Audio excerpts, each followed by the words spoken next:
If you like me, I can introduce you. But Of course, yes. because in this series of Power Talks, we have our last but definitely not least topic coming up, which is sustainability. And to enlighten us on this topic is Fleurine Mijinke from Deloitte, the Netherlands. So the floor is yours. Thank you. Thank you, and welcome everybody, and good to see you here. And indeed, in the next 10 minutes, I will tell a little bit more on sustainability and how I see the future of hospitality. And my name is Fleurine Mijinke. I'm a partner at Deloitte here in the Netherlands within the audit practice, and we are here as well with a team today. We have a full team in Amsterdam and also across the world, specialized in hospitality as well. So during these 10 minutes, I will tell you, of course, a little bit of my insight, but also on some best practices that we see as well. And we all know that actually the whole hospitality has been actually, quite having an impact on what we actually see on our impact on the sustainability. And of course, having our operations, having the energy that we're using, having the products that we use, the consumptions, etc. We actually are a sector that's actually doing not that good for the environment, so to say. So I will cover 5 topics as well. And first of all, it's actually the need for sustainability in the hospitality, but as well the benefits to say, especially as well for here, I will talk about a lot of sustainability practices that we actually see, because I do think that we can give compliments towards the sector in the way we are already looking at the way how we do sustainable business. We will also, or I will talk about some case studies as well that we have done from Deloitte, and some trends and future outlook as well. But first, if we look at the need for sustainability in the hospitality, and I think we can all say that where we first say that it's a buzzword more, we really see that the rise of sustainability is now also integrated in the way we're doing business. And if we look at Deloitte surveys, we really see that as well, that almost 70% of our respondents, and we have a worldwide global survey that every quarter we will have some new insights, that everybody at this moment see that there's really an emergency to look at sustainability and at the climate. And where we saw last year, we still saw that people were not willing to actually pay for it. We really see at this moment that already 75% actually is willing to pay for sustainable hospitality, but they do want to see what the impact is. So they do want to see, for the value for the money, what is the company doing specifically on that. So there is a need for sustainability in hospitality. If we look at especially what we saw over the last year, is that especially we saw the rising cost as well. But we saw the need, of course. But a lot of forces in sustainability has been driven by as well the governments and asking restrictions. And we all know that a lot of companies already have to be compliant towards CSRDs. But we also see just a drive from a branding perspective and what the benefits are. So here you will also see the benefits from our CFO survey. And this goes more than just having sort of your environmental management. It goes about social responsibility. It goes about attracting of people. Also the well-being of your people as well. And there also, of course, are examples that it actually will reduce costs.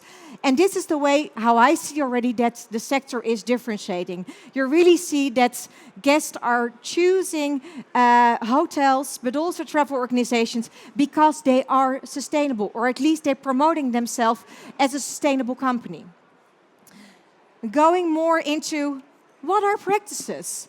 So what we see, for example, is Virgin Atlantic. They promote already having actually the first transatlantic flight using sort of like 100% sustainable fuel.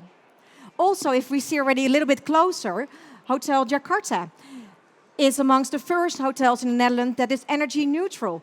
And they also, besides they have the solar panels, and of course they're heating up their water for showering, etc. They also gather actually rainwater, and they use it for making sure that they can maintain as well their garden that they have internally. aside from their eco design actually. The social hub, another example. They actually already went from 2019 that they're having a cooperation with WeForest, and they already planted more than 40,000 trees as a sort of like compensation for what they already did. Some other examples. Magasta Hotel, maybe not that familiar here, but it's a hotel in Vienna, and they promote that they are a smart, sustainable hotel. And they actually give a reduction towards the guests that are actually traveling eco-friendly. Same, another example for Habitas resorts. They have 9 resorts they're really building and constructing, and they made a promise that they only are using construction parts that are really sustainable. So they really look at the footprint of all the things that they're using to build their property and to construct that. They're also looking at working with local suppliers. And the last example over here is the Photo Islands so that's really in Northwest Canada. That's a really small resort. That's actually a 100% non-profit organization, and they really give back everything towards the local community. So also that is more from a social impact making, but you really see some quite interesting examples. Also looking at some also case studies that we did in the food sector more, and we all know that that's also related to the hotels. But we did over 2023, we did a case study together with Rijks and Wils, so that are 2 Dutch Michelin star restaurants here in Amsterdam. And we actually invested with them what their footprint was. And because actually they wanted to be proactive in this way, to really see how they could change, for example, their ingredients of their menus and really being sustainable. So both restaurants took part in the assessments, taking the results actually from the year before, and you really saw that there were significant differences in also the cost structure and also the environmental footprints. So this also can give really valuable insight as well towards restaurants and of course the hotels that you're operating. This actually case study, it's a little bit too extensive to go into detail, but you can find on the Deloitte website if you just search on restaurant case study and address Rijks and Wils. So what do we see as well? We see a lot of trends and future outlooks. So we see that more and more companies are combining luxury travel and sustainability.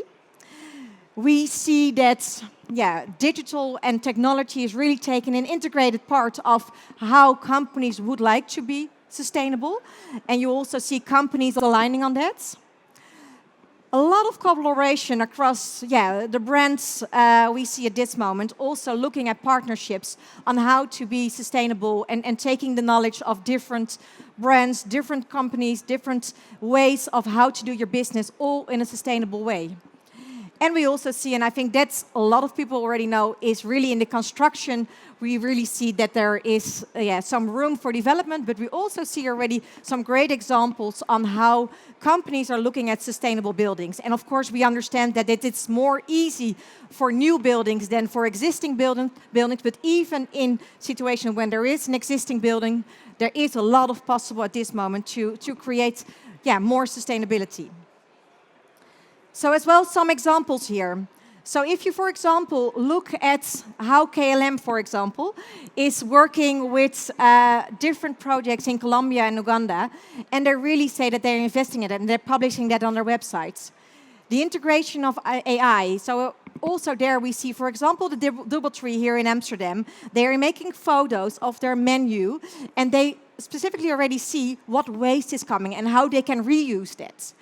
And collaborations. I think for a lot of you, you already see that Booking.com is working together with Travelist. And they're already rating companies on how sustainable they are.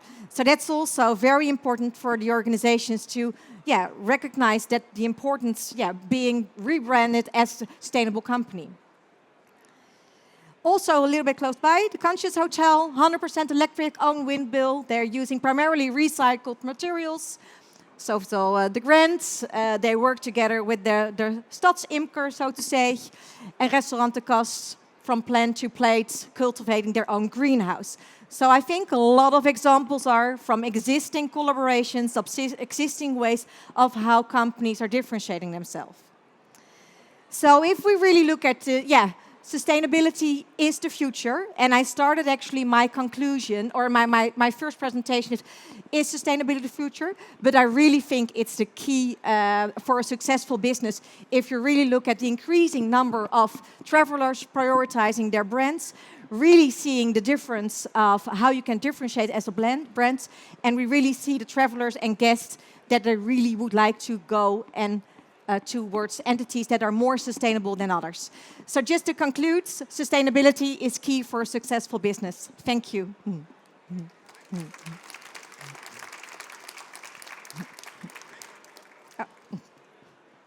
Thank you so much. Thank you. Great presentation, great timing. Thank you, Sander. Are there any questions at this point in the audience? Yes, please go ahead. I'll come and give you my microphone. Thank you for a great presentation. My name is Joanna. Thank you. And I come from the Nordic countries, from Sweden, and we have a... Yeah. Yeah, sorry. Yeah. Oh, sorry. I work in Sweden, and in the Nordic countries, we always have quite a big focus on the sustainability. In this report, how would you say that would it be a global? I guess that it's a global. It's more, so we see actually everywhere, but we see that Europe is really leading in it. That was my question, that was my thought. Yeah. How much ahead would you say that the European market is over the American, for example? I definitely see 5 years ahead, definitely, yeah. And would you see a difference in the Nordic, in the northern part of Europe as opposed to the southern part of Europe? So not yet specifically, but that's maybe my misunderstanding, and not that I know the Nordics that good. So maybe that's good to have a conversation on that. So I'm just thinking if there is a line that would be northern of Germany, so the Netherlands I would see that as part of the northern part of Europe, whereas Italy and France and Spain, for example, would be the south.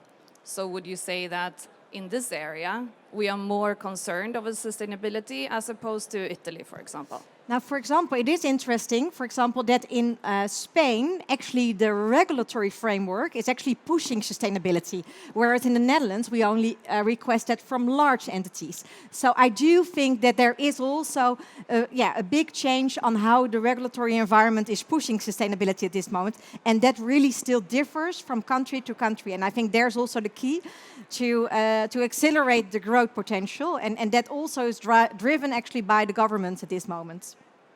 Thank you. Thank you so much, and another round of applause. Thank you so much. Thank you. Next on, we have a little time, but at 2 o'clock we resume here with your colleague, also from Deloitte, on compliance, another important topic. So we look forward to welcoming you back at 2 o'clock.